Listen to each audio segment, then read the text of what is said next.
Good morning student. चलिए अपने शैक्षणिक यात्रा को जारी रखते हुए हम लोग आज का जो टॉपिक शेष रह गया उस पर हम लोग चर्चा करेंगे। उससे पहले एक महत्वपूर्ण चर्चा और मैं करना चाहूँगा, क्योंकि अभी कोविड-19 का दौर जारी है और संक्रमण तीव्र गति से फैल रहा है। तो हम लोग को इस संक्रमण को रोकने के लिए, इसके चेन को तोड़ने के लिए एकदम कतई घर से बाहर नहीं निकलना है। अति आवश्यक हो तभी घर से हम लोग बाहर निकलेंगे। मास्क का उपयोग करेंगे जब भी घर से बाहर जाएंगे और सैनिटाइजर का भी समय समय से उपयोग करेंगे। चलिए, हम लोग का सहयोग से ही हम लोग इस महामारी से बाहर आ सकते हैं। हम सबका साथ जरूरी है। आइए शैक्षणिक यात्रा को हम लोग आगे बढ़ाते हैं। हम लोगों ने अभी बिल्स ऑफ एक्सचेंज का टॉपिक स्टार्ट कर रखा है, जिसमें हम लोगों ने अभी बिल्स ऑफ एक्सचेंज का जो करेक्टरिस्टिक था। बिल्स ऑफ एक्सचेंज में दो करेक्टरिस्टिक होता है, क्योंकि ये उधार सेल्स पर ही लागू होता है बिल्स ऑफ एक्सचेंज। तो एक जो विक्रेता है और एक क्रेता है। विक्रेता क्या करता है, क्रेता पर बिल लिखेगा और क्रेता उसको साइन करके इसको वापस कर देता है। तो एक पक्षकार के लिए, जो विक्रेता था उसके लिए बिल्स रिसीवेबल है और जो क्रेता है उसके लिए बिल्स पेबल है। इस सब करेक्टरिस्टिक्स का चर्चा हो चुकी थी। अब इसमें विक्रेता के पास, चूंकि इसमें भुगतान के लिए कुछ टेन्योर रहता है, 2 मंथ 3 मंथ, तो उतना दिन तक विक्रेता के पास 3-4 विकल्प है, ऑप्शंस है। उसमें से एक विकल्प था कि टिल मैच्योरिटी, मतलब भुगतान की तिथि तक बिल को अपने पास एनवलप में, मतलब अपने पास ही रखे और भुगतान की तिथि को क्रेता का बिल को देके पैसा ले ले। दूसरा विकल्प था कि वो अगर पैसा का जरूरत है तो बैंक से उसको डिस्काउंटिंग करा ले। ये विकल्प पर भी हम लोग चर्चा कर चुके हैं। एक विकल्प था कि हो सकता है विक्रेता को भी किसी को पैसा देना हो, तो एंडोर्सी जिसको बोलेंगे, एंड तो उसको पृष्ठांकन कर देता था, बिल को एंडोर्स कर दिया जाता था, भुगतान स्वरूप बिल को दे दिया जाता था। और एक इस पार्ट को भी हम लोग कवर कर चुके हैं। अब एक है कि bill send for collection, bill send to bank for collection, उस पर हम लोग चर्चा करेंगे। आइए क्या है उसको हम लोग देखते हैं। बिल्स सेंड फॉर कलेक्शन मतलब bill send to bank for collection. Send to bank भी ऐड कर देते हैं तो ज्यादा स्पष्ट होगा। Bill send to bank for collection. इस पार्ट पर हम लोग चर्चा करने से पहले इस पर हम लोग थोड़ा सा रोशनी डालने का प्रयास करते हैं। एक्चुअली होता इसमें क्या है, क्योंकि विक्रेता बैंक जो है वो कस्टमर को बहुत तरह का सुविधा देता है। जैसे कस्टमर को जो सेविंग्स है उसको सुरक्षा प्रदान करता है, अपने यहाँ उसको सेविंग, अपने यहाँ उसको खाता खुलवा के रखवा सकता है बैंक, जिस पर हम लोग समय समय से ब्याज भी मिलती है। बैंक हमारे जो बहुमूल्य संपत्ति है, डॉक्यूमेंट है, जैसे जमीन का डीड हो गया, बिल्डिंग का कागजात हो गया या ज्वेलरीज वगैरह हो गया, उसको अपने लॉकर में रखने की सुविधा देती है। इसी प्रकार बैंक बिल्स के सेंस में बिल को डिस्काउंटिंग का भी सुविधा दिया था। उसी प्रकार बैंक एक और सुविधा देती है कि बैंक को हम लोग क्या करते हैं, बिल सेंड कर देते हैं। Bill send to bank for collection, मतलब इस बिल्स को बैंक को सेंड कर दिए। बैंक क्या करेगी, अपना सिस्टम में इसको नोटिंग कर लेती है, एडजस्ट चढ़ा देगी और उस ड्यू डेट जैसे आएगा बिल के भुगतान, तो सिस्टम अपने बता देता है कि आज इस बिल का भुगतान का ड्यू डेट है। तो बैंक का एक कलेक्टर होता है जो क्या करेगा, बैंक का एक कलेक्टर होगा। बिल्स रिसीवर सेंड किए हैं किसको, बैंक को, तो बैंक का एक कलेक्टर होगा ऑन ड्यू डेट। वो क्या करेगा, वो किसके पास जाएगा, एक्सेप्टर मतलब ड्रॉई के पास, बिल का जो ड्रॉई है, और उससे पैसा कलेक्ट करेगा और फाइनली उसके खाता में, ड्रॉअर के खाता में वो डाल देगा, ड्रॉअर के खाता में पैसा डाल देगा। मतलब ये स्मार्ट वर्क हो गया, कोई हेडेक नहीं लेना है ड्रॉअर को। राइटर को, जो बिल का राइटर था, वो क्या किया, कलेक्शन का तिथि तक उसको कोई हेडेक नहीं लेना है, बिल को अपने पास सुरक्षित रखने का भी झंझट नहीं है, बैंक को दे दिया कलेक्शन के लिए। बैंक क्या करेगा, पैसा भी कलेक्ट कर देगा और इसके खाता में डाल देगा। तो बहुत आसान है, स्मार्ट वर्क हो गया। आइए उसका हम लोग आज ये कंसेप्चुअल पार्ट देखें, इसका एंट्री में कैसे हम लोग करेंगे, आइए उस पर चर्चा करते हैं। ये लास्ट विकल्प है, क्रेता के पास, विक्रेता के पास 4 ही विकल्प था, 3 का हम लोग कवर कर चुके थे। आज लास्ट विकल्प जो bill send to bank for collection है, उसको हम लोग अभी कवर करने जा रहे हैं। आइए इसको हम लोग देखते हैं। इस पर बेस्ड एक सम्स लेते हैं ताकि इसका अकाउंटिंग एंट्री भी हम लोग अच्छी तरह से समझ पाए।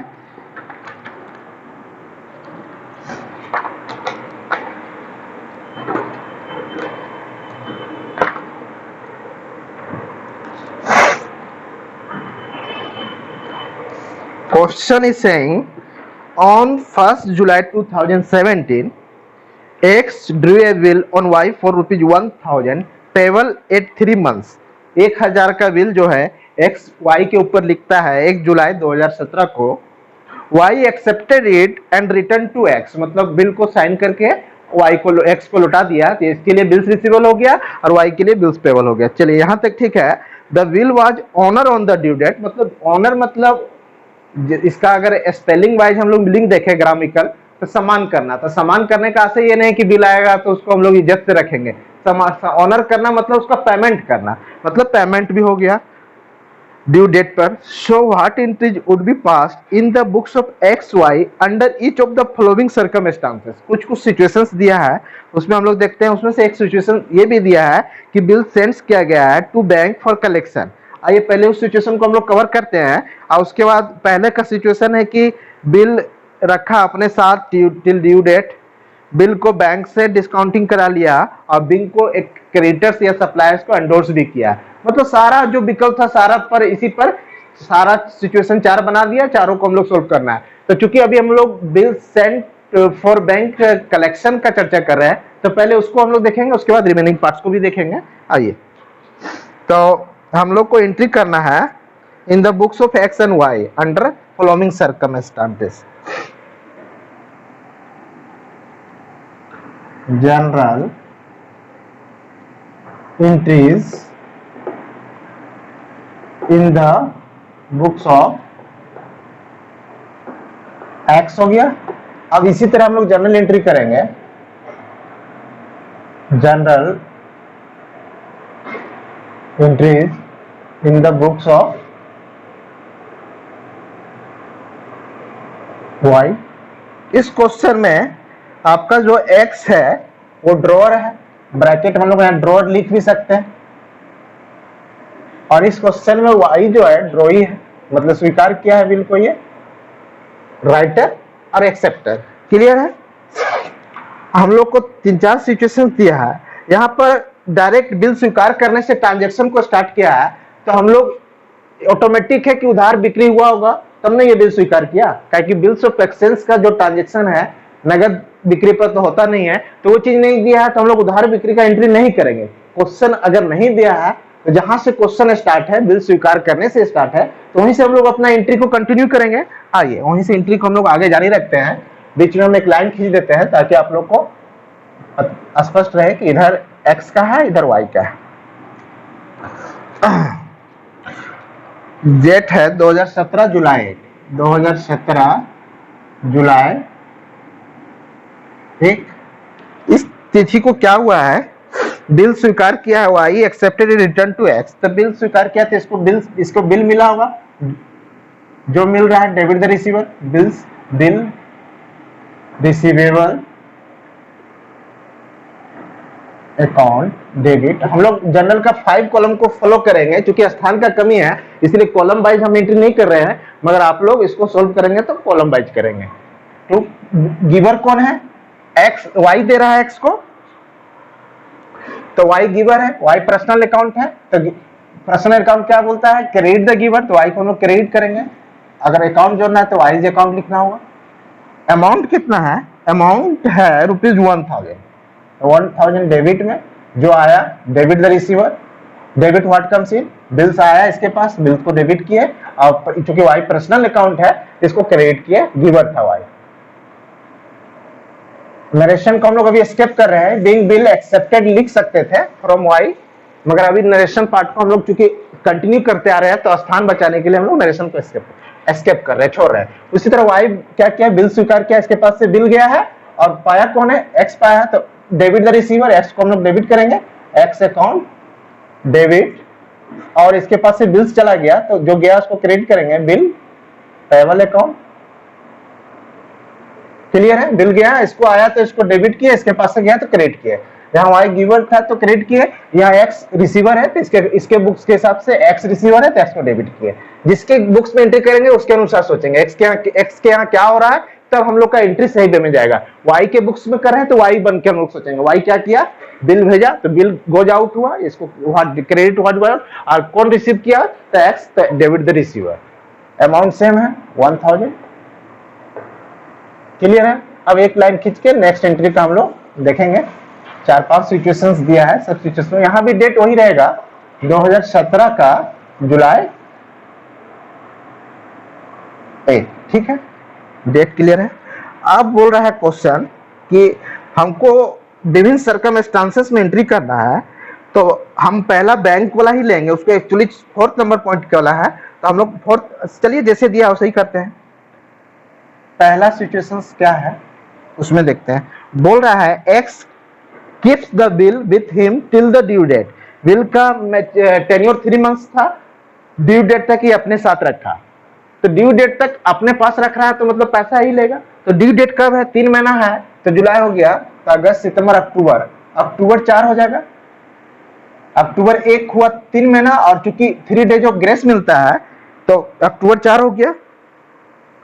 पैसा इसी को मिलेगा, अपने पास रख रहा है पहला सिचुएशन में, तो बैंक मिल जाएगा इसको, या कैश जो लिखिए, कैसी लिखिए,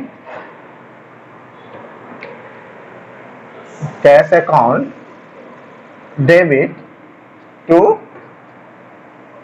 पैसा लेगा और बिल पैसा ही तभी पेड करेगा वाई जब एक्स उसको बिल देगा, तो इसके पास से बिल चला जाएगा, तो बिल रिसीवेबल अकाउंट क्रेडिट कर देगा। बिल जा रहा है, क्रेडिट व्हाट हो जाओ 1000, अरे 1000 आया, डेबिट व्हाट कम्स इन के हिसाब से कैश को डेबिट किया।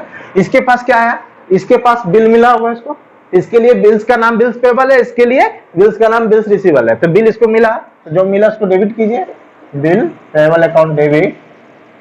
बिल आया इसके पास तो बिल पेबल अकाउंट डेबिट। और इसके पास से एक चीज और हुआ है, पैसा चला गया, बिल लिया और पैसा दे दिया, तो जो जा रहा है गोज आउट हो रहा है उसको क्रेडिट कीजिए टू कैश अकाउंट 1000। इसके का भी डेट जो ड्यू डेट है वही होगा अक्टूबर 4।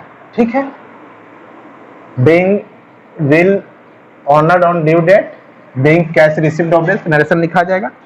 अब सिचुएशन 2 जो कर रहा है, if X discount the bill with his banker for ₹990 था। सिचुएशन 2 देखिए, पहला सिचुएशन हम लोग कंप्लीट किए, पहला तो जुलाई 1 को बिल को लिखा, एक्सेप्ट किया, रिटर्न किया, उसका एंट्री हो चुका है, तो हर में एंट्री कॉमन रहेगा, तो इसको एंट्री हम रिपीट नहीं करेंगे। मतलब समझिए 4 सिचुएशन दिया तो 4 क्वेश्चन है, तो सब में ये कॉमन है बिल स्वीकार करके रिटर्न करने का, इसीलिए इसको हम लोग रिपीट नहीं करेंगे। हर सिचुएशन में सिचुएशन के अनुसार एंट्री को आगे बढ़ाएंगे। सेकंड सिचुएशन में क्या कर रहा है, एक्स यदि डिस्काउंट करा लेता बिल को विथ हिज बैंक फॉर ₹1990, तो डिस्काउंट जनरली उसी दिन कराएगा, जुलाई 1 को ही कराएगा,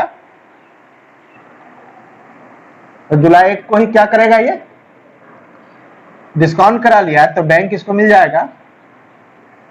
बैंक जनरली खाते में पैसा डाल देता है, या कैश भी लिख सकते हैं, बैंक अकाउंट डेबिट। डिस्काउंट का इसका नुकसान हो रहा है, लॉस हो रहा है, तो डिस्काउंट अकाउंट डेबिट। और बिल कौन ले लेगा इससे, बैंक ले लेगा इससे, तो बिल इसके पास से बैंक के पास चला जाएगा, तो to bills receivable account, discounting का पार्ट है, रिसीवेबल अकाउंट।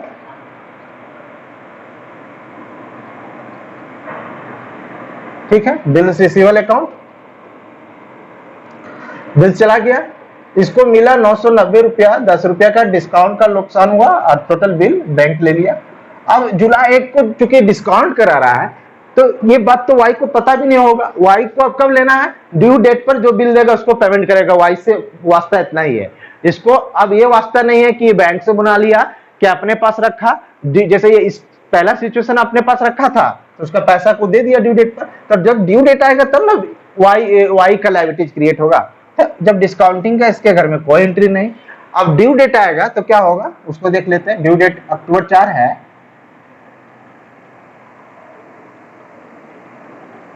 इसके घर में कोई एंट्री नहीं हो रहा है, अक्टूबर 4 है, तो ड्यू डेट को पैसा क्या एक्स को मिलेगा, वाई बोलेगा ना बिल लो, पहले तो पैसा देंगे क्योंकि हमसे बिल साइन करवाया है, करेक्ट किए थे उस समय, तो एक्स के पास तो बिल है ही नहीं, एक्स क्या किया, बैंक से डिस्काउंटिंग करा लिया। इसका मतलब बिल किसके पास है, बैंक के पास। तो एक्स के पास ड्यू डेट में कोई एंट्री नहीं होगा, बैंक को पैसा मिलेगा, बैंक अपने घर में एंट्री करेगा, और वाई करेगा, क्योंकि बैंक इसको बिल देगा, जो भी बिल देगा उसको क्या करेगा, पैसा पेमेंट करेगा। तो इसके पास बिल्स आएगा और पैसा जाएगा, तो एंट्री होगा, बिल्स आया तो उसको डेबिट कर लीजिए, bill payable account debit to cash account. ये पैसा किसको मिलेगा, बैंक को, 1000। उसको पूरा 1000 का पेमेंट करना है, क्योंकि हम पहले पैसा ले लिए थे, हमको डिस्काउंट का लॉस आना पड़ा। क्लियर है, ये आपका सिचुएशन 2 का एंट्री हो गया। अब सिचुएशन हम लोग, ये आपका सिचुएशन 2 था, ये आपका सिचुएशन 1 था। अब सिचुएशन 3 हम लोग देखते हैं। सिचुएशन 3 मतलब ये समझिए तीसरा क्वेश्चन है, ये एंट्री तो कॉमन रहेगा।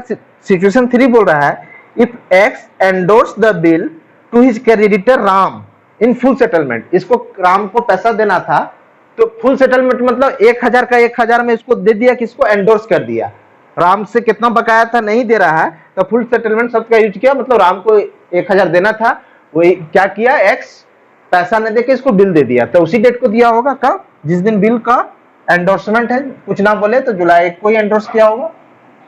जुलाई 1 क्या किया होगा, राम रिसीवर है इसके लिए, तो राम पहला एंट्री हो चुका है, सब में पहला एंट्री कॉमन है, यहाँ भी पहला एंट्री हो चुका है, क्योंकि हम रिपीट नहीं कर रहे हैं। तो इसके पास बिल्स आया है, अब क्या किया, राम रिसीवर हो गया, राम को दे रहा है, राम से अकाउंट डेबिट, और इसके पास से बिल चला जाएगा, राम को चला जाएगा, बिल रिसीवर अकाउंट। क्लियर है, 1000। जब एंडोर्समेंट हुआ बिल का, तो उस डेट को वाई को कोई मतलब नहीं है, ड्यू डेट आएगा तब उस दिन इसके घर में एंट्री होगा, बिल जो देगा उसको पेमेंट करेगा। ड्यू डेट जब आएगा अक्टूबर 4, तो अक्टूबर 4 को राम के पास तो सॉरी एक्स के पास तो बिल है नहीं, बिल चला गया राम के पास, तो राम इसको एक्स के घर में कोई एंट्री नहीं होगा, ताकि वाई उसी को पेमेंट करेगा जो इसको बिल देगा। तो बिल तो राम देगा, राम इसको बिल देगा, तो ये क्या करेगा, बिल इसको मिलेगा, bill payable account debit to cash account, payment कर देगा ये टू कैश अकाउंट 1000। ये हो गया एंडोर्समेंट का पार्ट, जिसको हम लोग ऑलरेडी कवर कर चुके हैं। अब आपका सिचुएशन 4 आ गया, उसमें बोला है, जो जनरली आज का हमारा चर्चा का विषय था, कि बिल सेंड किया, X sends the bill to bank for collection. X क्या किया, बिल को सेंड कर दिया बैंक के पास। तो एक्स के पास पहला एंट्री तो हो चुका है, सब में कॉमन है, बिल स्वीकार करने का, जो साइन करके दिया। अब बिल चला गया बैंक के पास, एक्स के पास से बिल क्या हुआ, बैंक के पास चला गया, तो बैंक रिसीवर है, तो हम लोग बैंक नहीं लिखेंगे, क्योंकि उस दिन बैंक नहीं भरता है। बैंक क्या करता है, ड्यू डेट तक अपने पास बिल को रखता है और ड्यू डेट पर पैसा लेता है, इसलिए सेंड के दिन बैंक नहीं लिखेंगे। बैंक लिखने का आशा हो जाता है बैंक अकाउंट बढ़ाना, केस बढ़ाना, बैंक में बैंक खाता का केस बढ़ाना, इसीलिए लिखेंगे bill send for collection account debit to, इसके पास से बिल चला जाएगा, बैंक के पास चला गया, to bill receivable account. Clear है, to bills receivable account, bills payable account, सब में बिल्स कर दीजिए, ठीक है, बिल्स। अब बिल सेंड कर दिया, तो bill send for bank for collection account debit, क्योंकि बिल बैंक के पास चला गया, बैंक हम इसलिए क्रेडिट नहीं करें कि ड्यू डेट पर ही बैंक पैसा कलेक्ट करेगा, तब तक वो बैंक अपने पास बिल को रखेगा, मेरा काम करेगा, ड्यू डेट पर हमको कलेक्ट करके दे देगा, to bills receivable account. Bills चला गया, इस डेट को ये कब होगा, उसी दिन क्या होगा, जुलाई 1 को ही, कुछ ना बोले तो जुलाई 1 को, डेट नहीं दिया है तो जुलाई 1 को है ना, ठीक है, उसी दिन जिस दिन बिल आया होगा उसी दिन ही सेंड कर दिया। जुलाई 1 को इसके यहाँ कोई एंट्री नहीं होगा, क्योंकि ड्रॉअर जो एक्स है बिल को अपने पास रखा, कहां भेजा उसको उससे मतलब नहीं है, ड्यू डेट आएगा तब इसकी लायबिलिटीज क्रिएट होगी।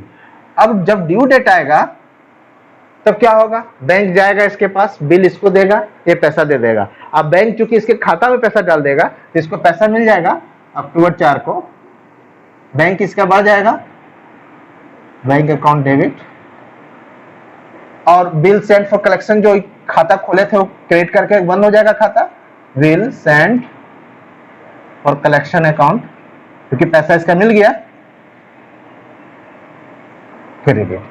अब इसके घर में क्या एंट्री होगा, इसको बिल्स मिल जाएगा, तो बिल पे इसके लिए बिल का नाम क्या है, बिल्स पेबल नाम है, जो आया उसको डेबिट कीजिए और ये पैसा पेमेंट कर देगा टू कैश अकाउंट। क्लियर है? 1000, यहाँ भी 1000।